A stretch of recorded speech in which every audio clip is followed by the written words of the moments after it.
no more, ladies, sigh no more. Men would deceive us ever. One foot in sea and one on shore, to one thing constant never. Then sigh not so, but let them go, and be you blithe and bonny, converting all your sounds of woe into hey, nonny, nonny. Hello, everybody. Welcome back to the Wheel of Shakespeare Challenge. I'm here with Maggie, Bill, and Sheila to do impromptu performances of the works of Shakespeare for the people watching, and hopefully some of our other regulars will join us late.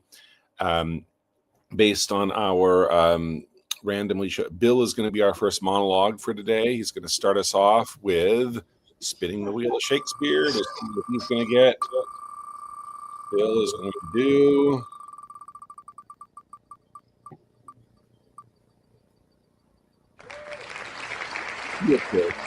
The fire is in my ears. Much Ado About Nothing, Act 3, Scene 1. That's toward the very end of this scene. You say it's at the very end? Toward the very... After she's listened to the whole thing, and then Benedict comes in. They have a bit together, I believe. But after it, what fire is in mine ears. Act 3. Yeah, it's the very end. Yeah, okay. Okay, so whenever you're ready...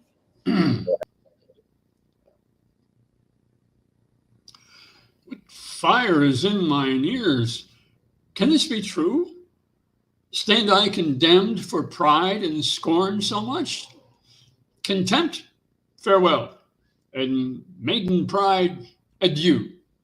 No glory lives behind the back of such, and Benedict, love on. I will requite thee, taming my wild heart to thy loving hand. If thou dost love, my kindness shall incite thee to bind our loves up in a holy band. For others say thou dost deserve, and I believe it better than reportingly.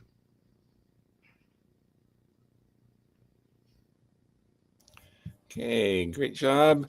Next up, we have, let's see who's up next. Okay, it's my turn. I'll go next, then Sheila, then Maggie. Okay, my monologue is going to be...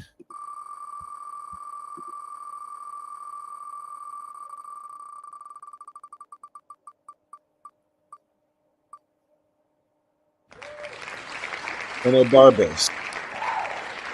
I will tell you the bar...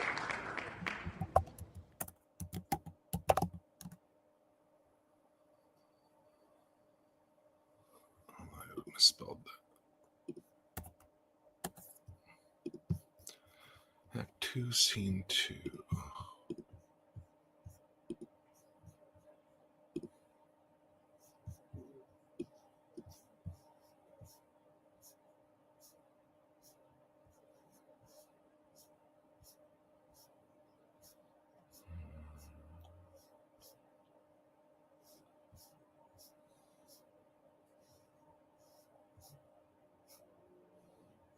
Okay.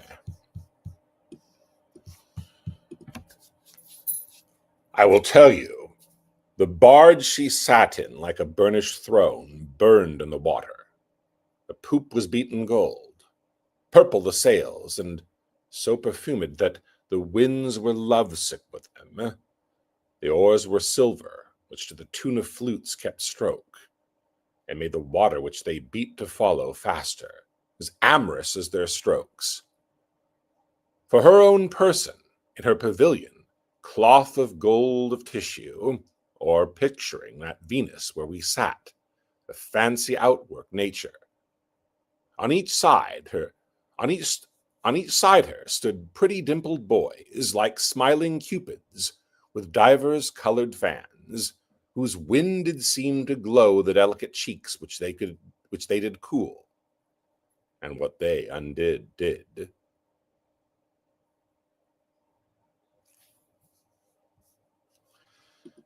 Okay.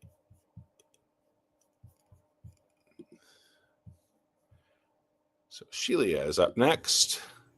Hello. Hello, and she's going to do...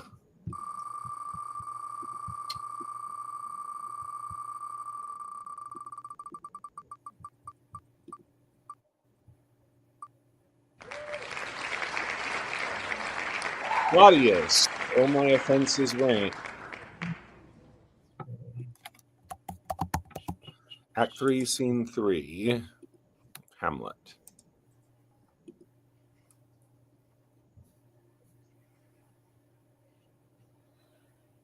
All right, I'm ready.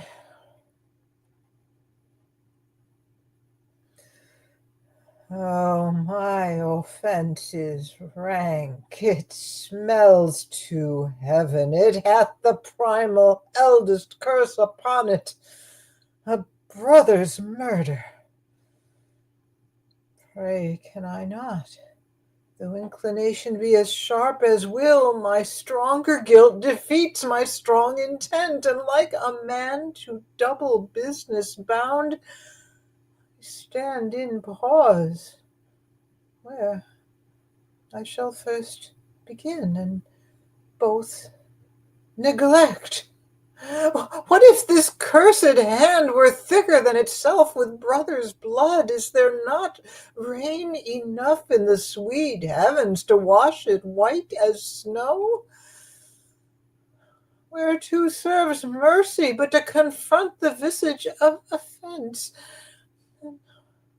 What's in prayer but this twofold force, to be forestalled ere we come to fall, or pardoned being down? And I'll look up. My fault is past, but oh, what form of prayer can serve my turn? Forgive me my foul murder? That cannot be, since I am still possessed of those effects for which I did the murder. My crown, mine own ambition, and my queen. May one be pardoned and retain the offense? In the corrupted currents of this world, offence's gilded hand may shove by justice, and oft, 'tis seen, the wicked prize itself buys out the law. But 'tis not so above. There is no shuffling. There the action lies in his true nature, and we ourselves compelled even to the teeth and forehead of our fault to give in evidence. What then? What rest? Try what repentance can. What can it not? Yet what can it when one cannot repent? Oh, wretched state! Oh, bosom black as death! Oh, limed soul, that struggling to be free art more engaged! Oh, help! Angels, make assay! Thou stubborn knees and heart with strings of steel be soft as sinews of the newborn babe. All may be well.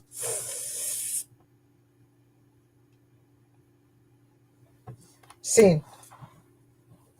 Okay, great. So let's see, we have Maggie, and we've only got 4 of us here today. It's kind of my fault for sending the links late. I think with only 4 of us, we can maybe do 2 rounds of monologues before we spin for scene. So we'll do Maggie, then we'll go back to Bill after this. We'll do another round before we spin for scenes. So Maggie's first monologue is going to be Lady Macbeth, on the spot.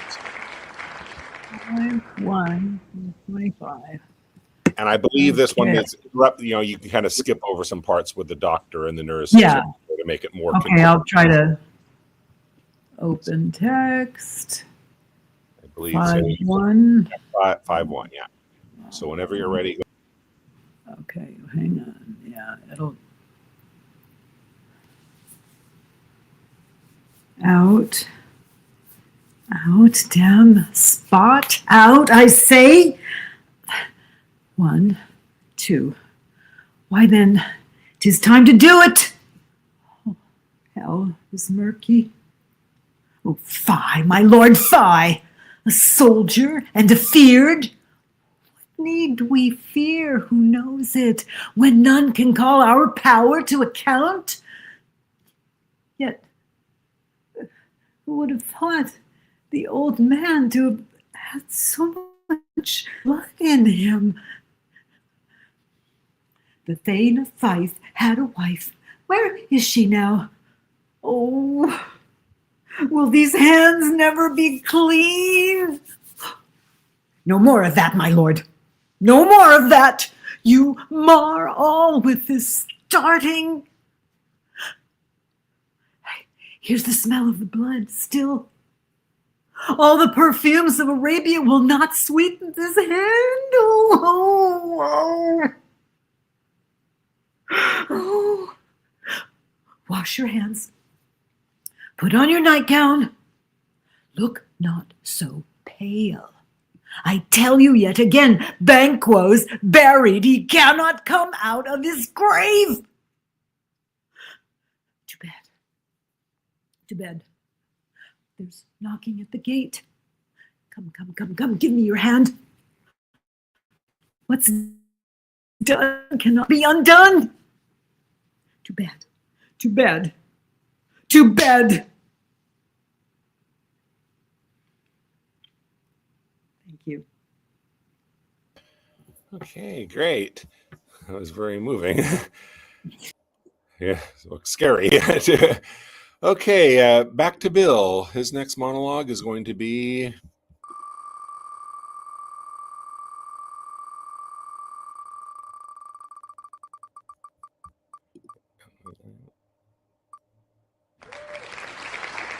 it's this one's very steep.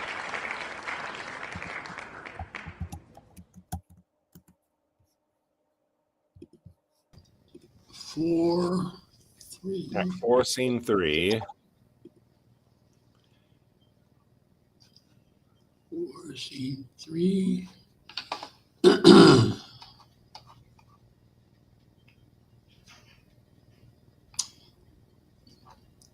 Okay. Okay, whenever you're ready, go.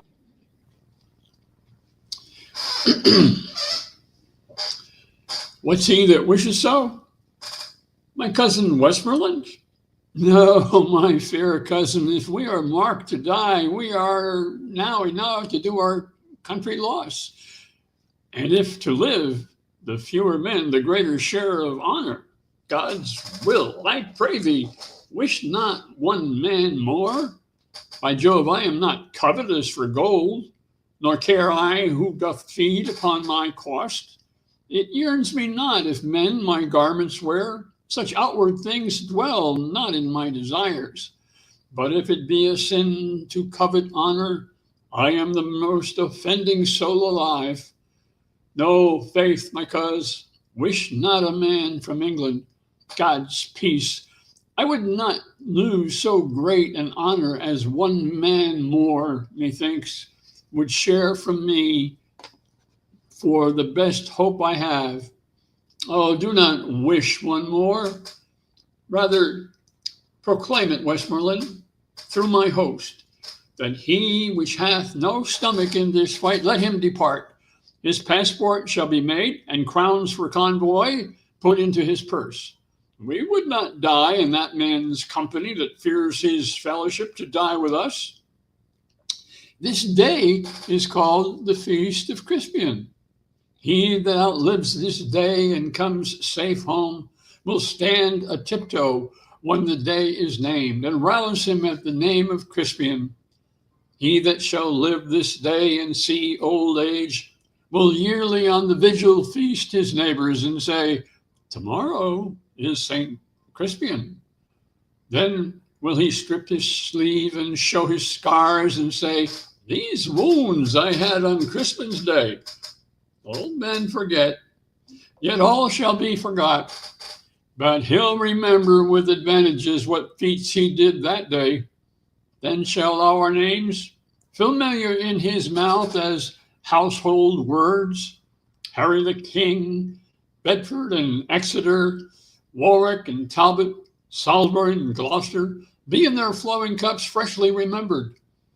This day shall the good man teach his son, and Crispin Crispian shall ne'er go by from this day to the ending of the world, but we in it shall be remembered.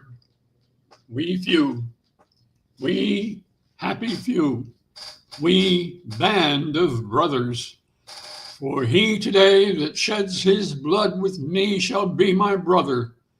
But he ne'er so vile this day shall gentle his condition, and gentlemen in England now abed shall think themselves accursed they were not here, and hold their manhoods cheap. Excuse me, whilst any speaks that fought with us upon St. Crispin's Day. Okay, great. Now I'm up, and then Shelia's on deck.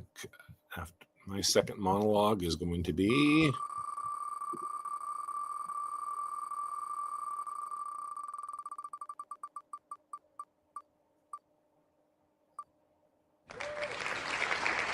King Henry, opening monologue.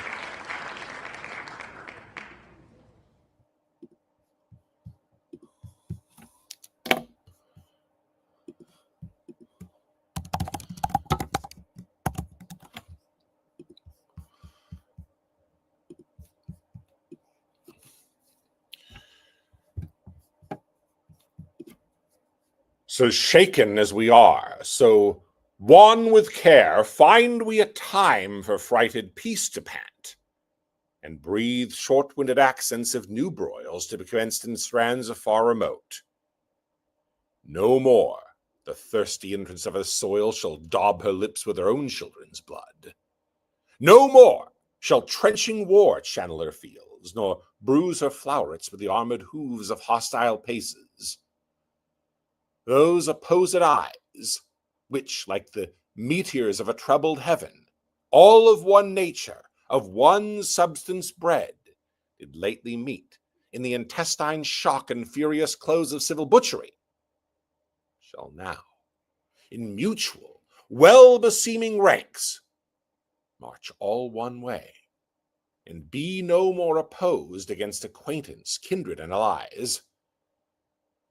The edge of war, like an ill-sheathed knife, no more shall cut his master. Therefore, friends, as far as to the sepulchre of Christ, whose soldier now, under whose blessed cross we are impressed and engaged to fight, forthwith a power of English shall we levy, whose arms were molded in their mothers' wombs, to chase these pagans in those holy fields, over whose acres walked those blessed feet, which 1400 years ago were nailed for our advantage to the bitter cross. But this our purpose now is 12-month old, and bootless 'tis to tell you we will go. Therefore we meet not now. Then let me hear of you, my gentle cousin Westmoreland, what yesternight our council did decree in forwarding this dear expedience.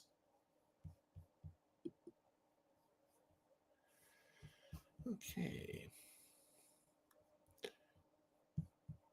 Shelia's up. Your next monologue is going to be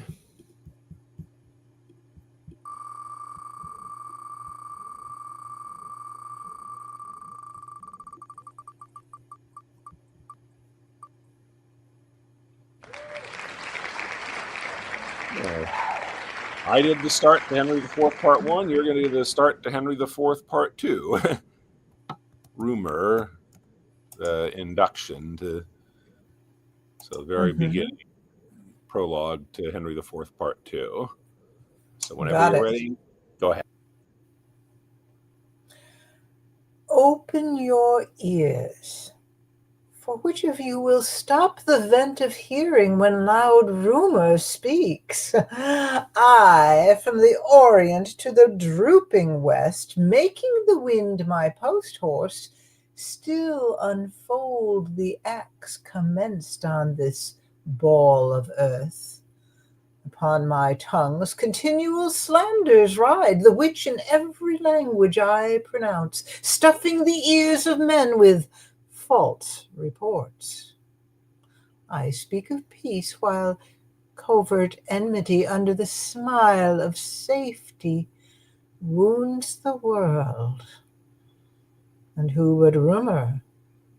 Who but only I make fearful musters and prepared defense, whilst the big year, swollen with some other grief, is thought with child by the stern tyrant war. And no such matter. Rumor is a pipe blown by surmises, jealousies, conjectures, and if so easy and so plain a stop that the blunt monster with uncounted heads, the still discordant, wavering multitude, can play upon it. But what need I thus my well-known body to anatomize among my household? Why is rumor here? I run before King Harry's victory, who in a bloody field by Shrewsbury hath beaten down young Hotspur and his troops, quenching the flame of bold rebellion even with the rebels' blood. But what mean I to speak so true at first?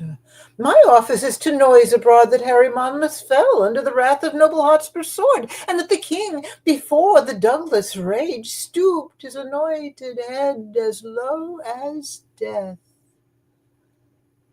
This have I rumored through the peasant towns, between that royal field of Shrewsbury and this worm-eaten hold of Ragged Stone, where Hotspur's father, old Northumberland, lies crafty sick.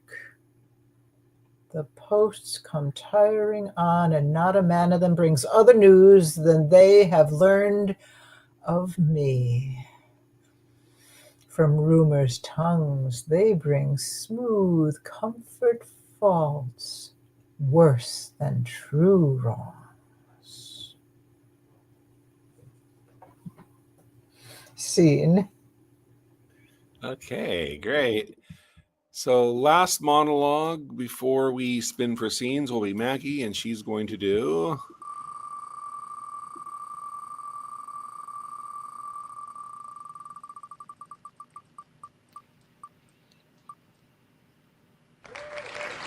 Mercutio, the Queen Oh, Mouse. wow. 1, 4. Okay. Yeah, 1, 4. Yeah. Okay. So Give whenever me a you're ready, go ahead. second. Give me a second. Romeo. Let me know when you found it. I'll take myself out.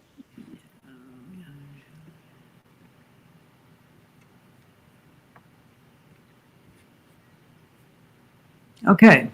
Okay. Oh, then I see Queen Mab hath been with you.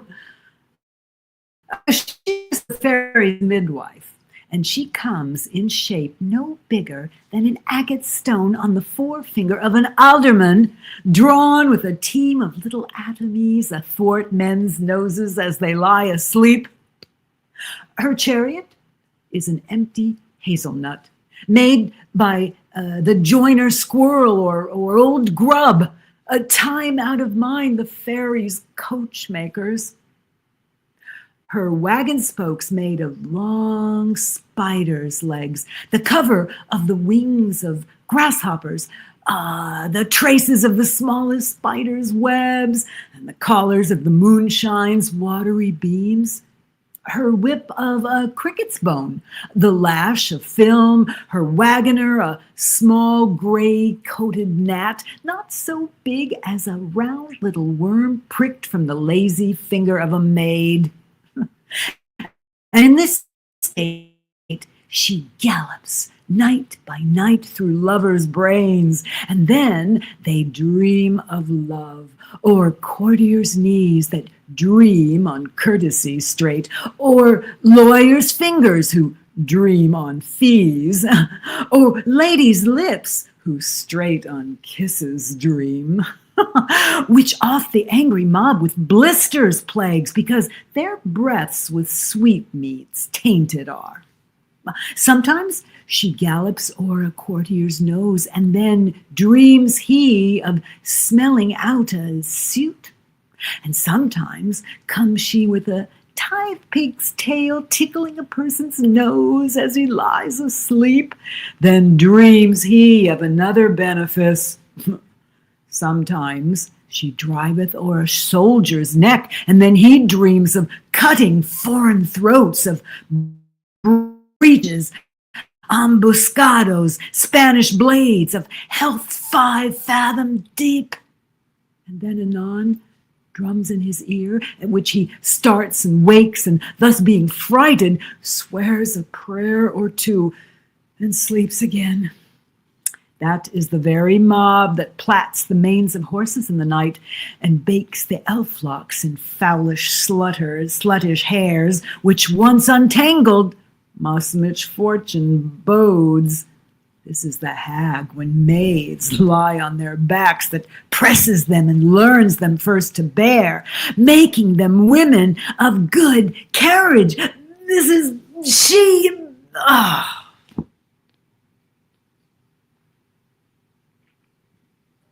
Okay, awesome. Okay, let's see what scenes the Wheel of Shakespeare is going to assign for the four of us right now. First, we'll do...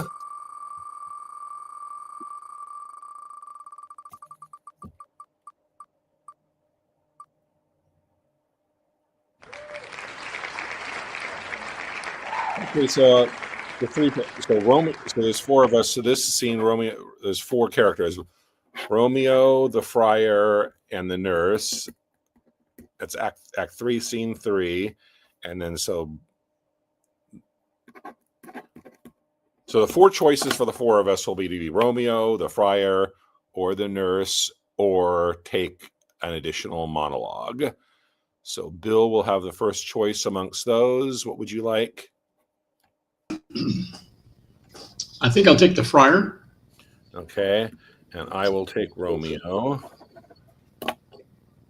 And Sheila. So Sheila, do you want to be the nurse, or do you want to take an additional monologue? Oh, I'll do the monologue. Okay, so then Maggie will be the nurse. So let's find that scene. And... Okay, let me back up here. It was 3-3.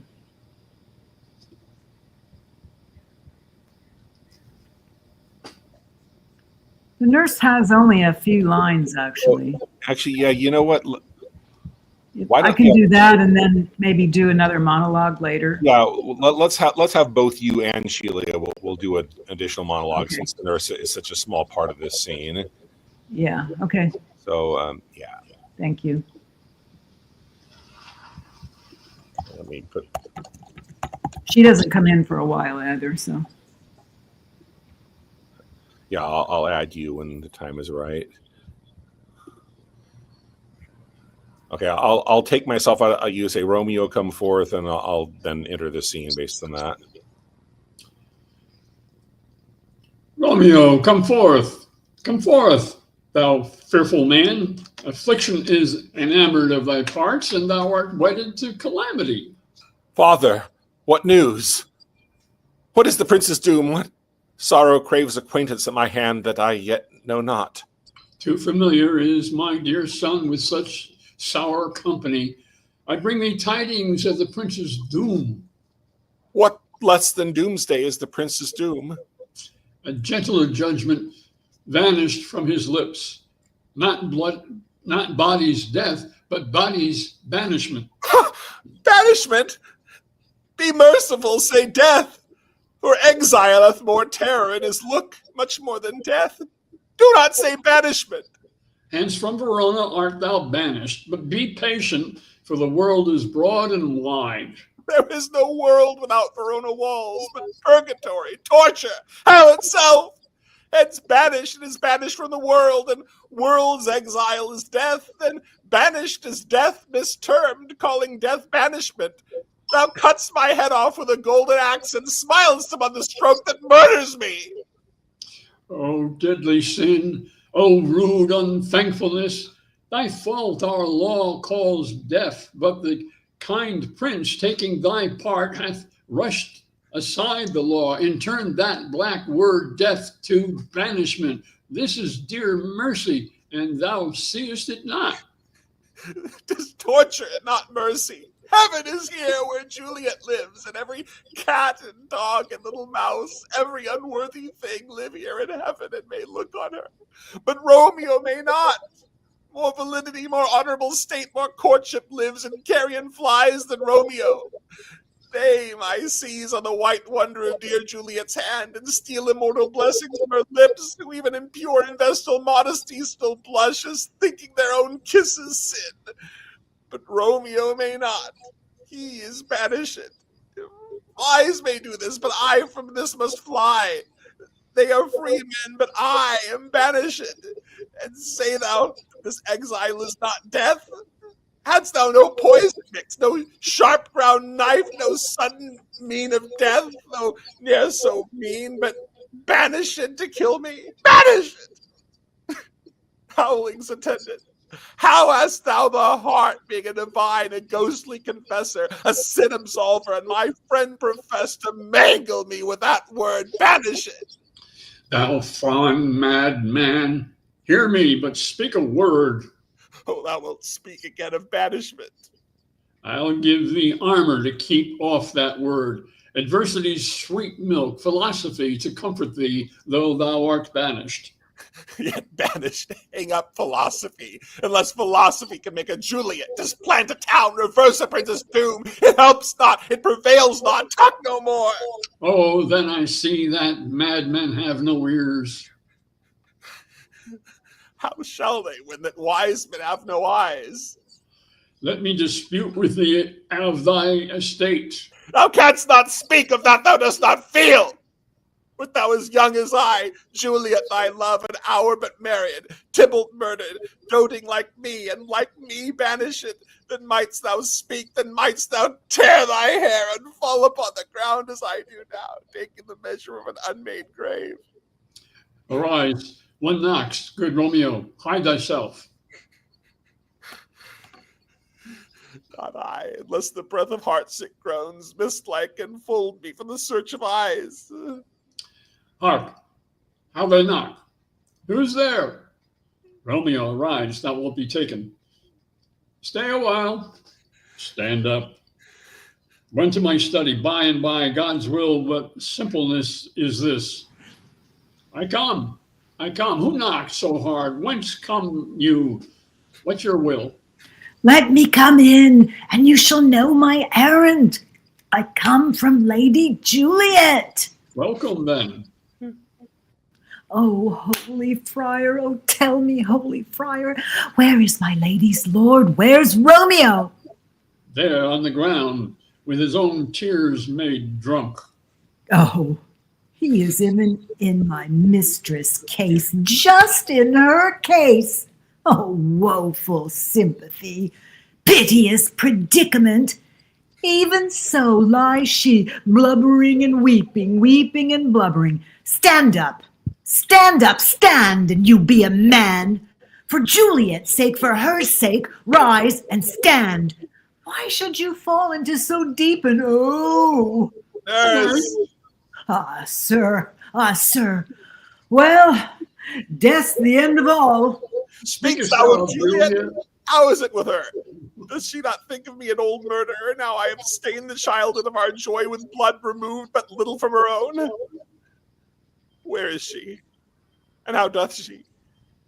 What says my concealed lady to our counsel of love? Oh, she says nothing, but weeps and now falls on her bed and then starts up, and Tybalt calls, and then on Romeo cries, and then down falls again.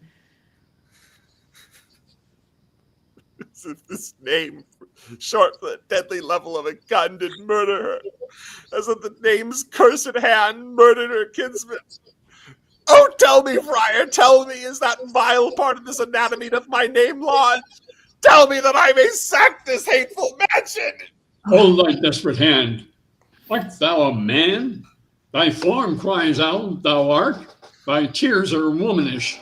Thy wild acts denote the unreasonable fury of a beast, unseemly woman in a seeming man, or ill-beseeming beast and seeming both. Thou hast amazed me. By my holy order, I thought my disposition better tempered. Hast thou slain Tybalt? Wilt thou slay thyself, and stay thy lady too that lives in thee, by doing damned hate upon thyself? Why railest thou on thy birth, the heaven and earth, since birth and heaven and earth all three do meet in thee at once, which thou at once wouldst lose? Aye, thou shamest thy shape, thy love, thy wit, which like a user aboundest in all, and usest none in that true use indeed which should bedeck thy shape, thy love, thy wit. Thy noble shape is but a form of wax, digressing from the valor of a man. Thy dear love sworn but hollow perjury, killing that love which thou hast vowed to cherish. Thy wit, that ornament to shape and love, misshapen in the conduct of them both, like powder in a skitless soldier's flask, to set afire by thine own ignorance, and thou dismembered with thine own defense.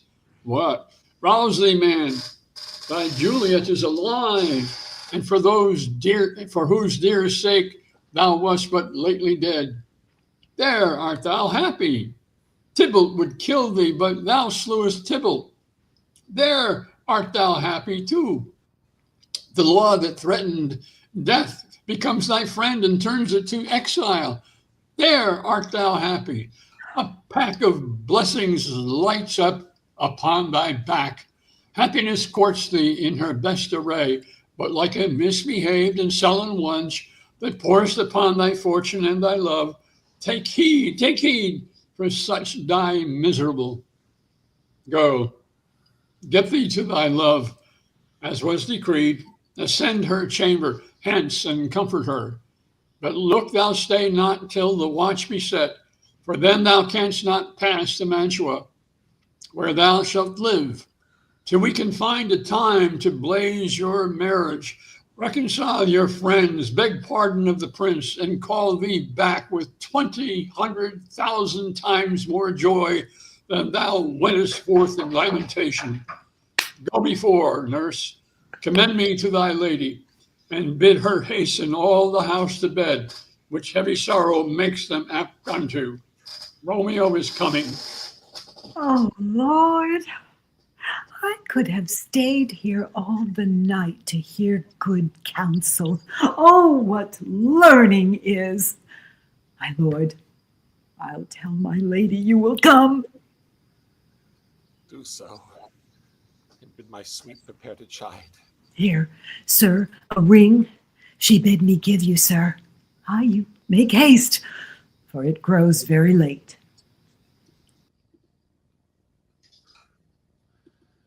How well my comfort is revived by this. Go hence. Good night. And here stands all your state. Either be gone before the watch be set, or by the break of day, disguised from hence, sojourn in Mantua. I'll find out your man, and he shall signify from time to time every hap to you that chances here. Give me thy hand. 'Tis late. Farewell. Good night. But a joy past joy calls out on me. Do I grief to part with thee? Farewell. Okay. So now we'll have, both Sheila and Maggie will do an additional monologue. So let's see, Sheila, let's see.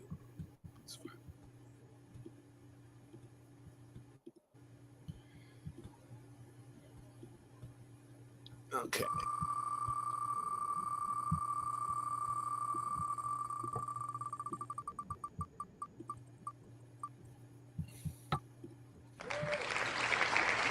Hi, man. Oh, blessed Breeding Sun. Timon of Athens, Act 4, Scene 3.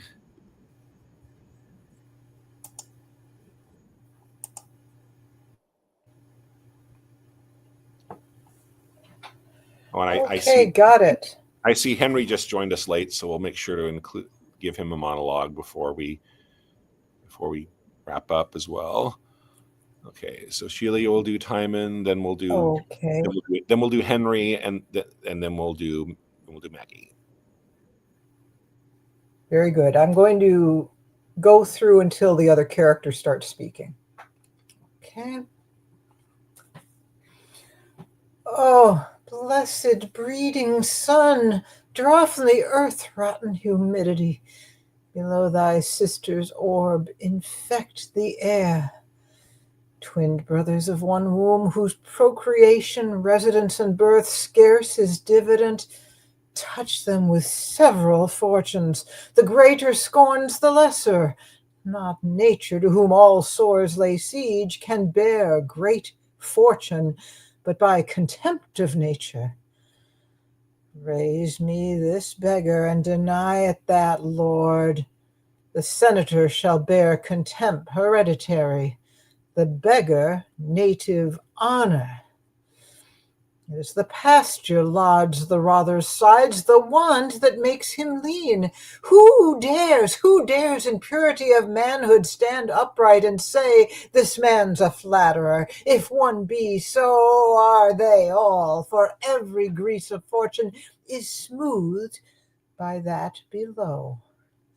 The learned pate ducks to the golden fool. All is oblique. There's nothing level in our cursed natures but direct villainy. Therefore be abhorred all feast, societies and throngs of men. His semblable, yea, himself, Timon disdains. Destruction fang mankind, earth yield me roots. Who seeks for better of thee, sauce his palate with thy most operant poison. What is here? Gold? Yellow? Glittering precious gold? No, gods, I am no idle votarist. Root, you clear heavens.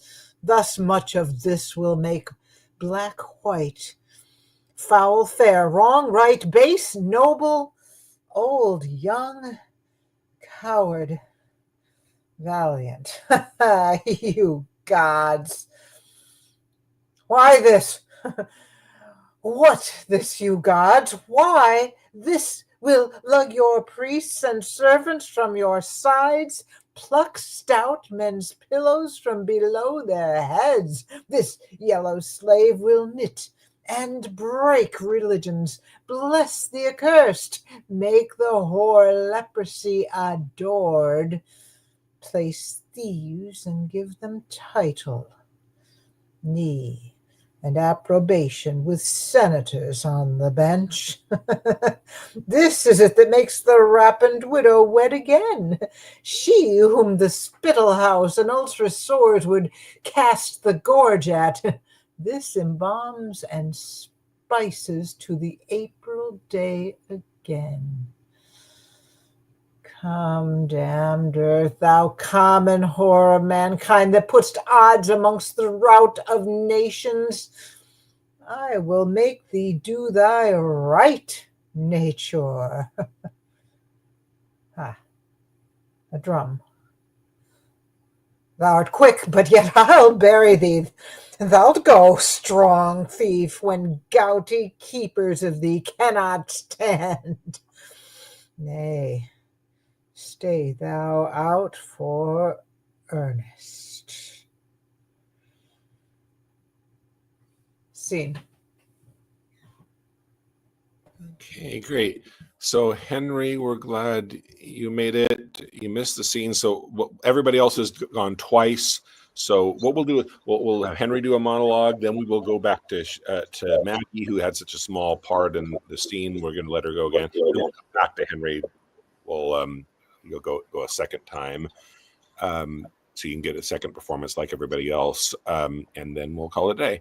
So Henry's first monologue is going to be...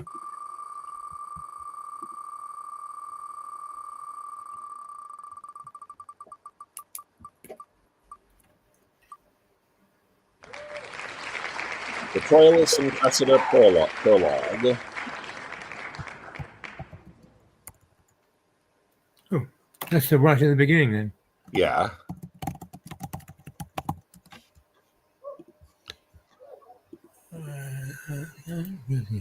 So very beginning of Troilus and Cressida, the prologue. Let me know when you found that. Yeah. Okay. Go.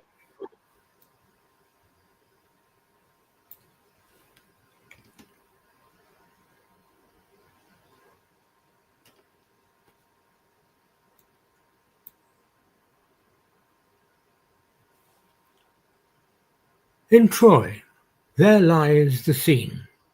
From isles of Greece, the princes Orgulus, their high blood chafed, have to the port of Athens sent their ships fraught with the ministers and instruments of cruel war. 69 that wore their cronets regal from the Athenian bay put forth towards Phrygia, and their vow is made to ransack Troy, within whose strong immures the ravished Helen Menelaus, queen with wanton Paris, sleeps, and that's the quarrel. To Tenedos they come, and the deep drawing barks do there disgorge their warlike fraughtage. Now on Dardan plains the fresh and yet unbruised Greeks do pitch their brave pavilions. Priam's six-gated city, Dardan and Timbria, Hellas, Chetus, Trolan and Antorides, with massy staples and corresponsive and fulfilling bolts, spur up the sons of Troy. Now expectation tickling skittish spirits on one and other side, Trojan and Greek sets all on hazard. And hither am I come, a prologue armed, but not in confidence of author's pen or actor's voice, but suited in like conditions as our argument, to tell you, fair beholders, that our play leaps o'er the vault and firstlings of those broils, beginning in the middle, starting thence away to what may be digested in a play. Like or find fault, do as your pleasures are, now good or bad, 'tis but the chance of war. Okay, awesome. So we'll go to Maggie now, and then back to Henry for his second performance, and then we will call it a day. So Maggie is now going to do...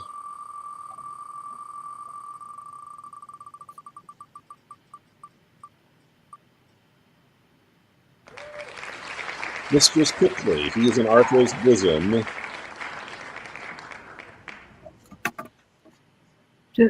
Two, three. What does it mean? 2, 3, Henry 5. Whoa, what am I saying? I know what it means. I know what it means.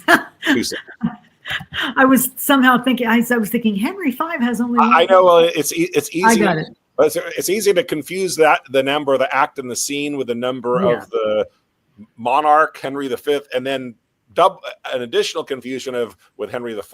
You know, is it the number of the king? Is it the number of the act, or is it the number of the part 1 or part 2?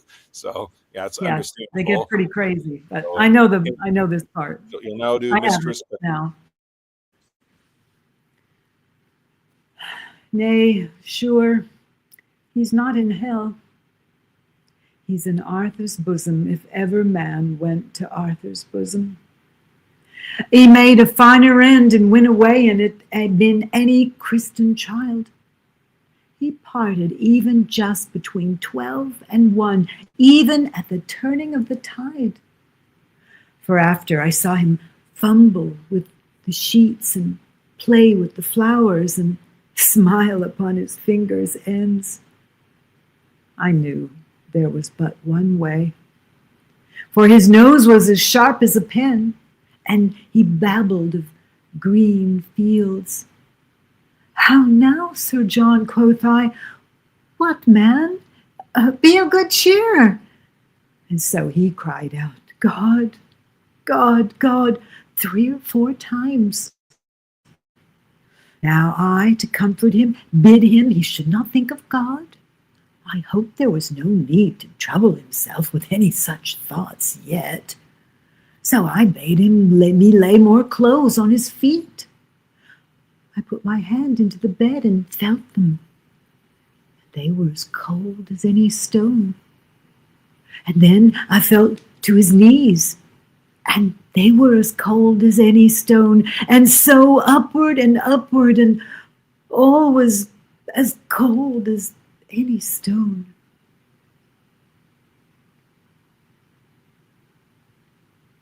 Thank you. Okay, great. So lastly, Henry's going to finish us off with one more monologue, and he's going to do...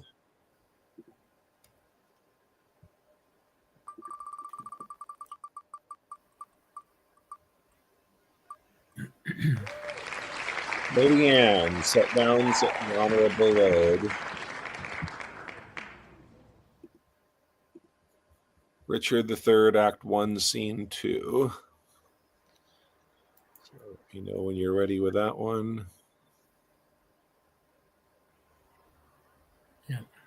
Okay. Okay, so are you ready? Go ahead.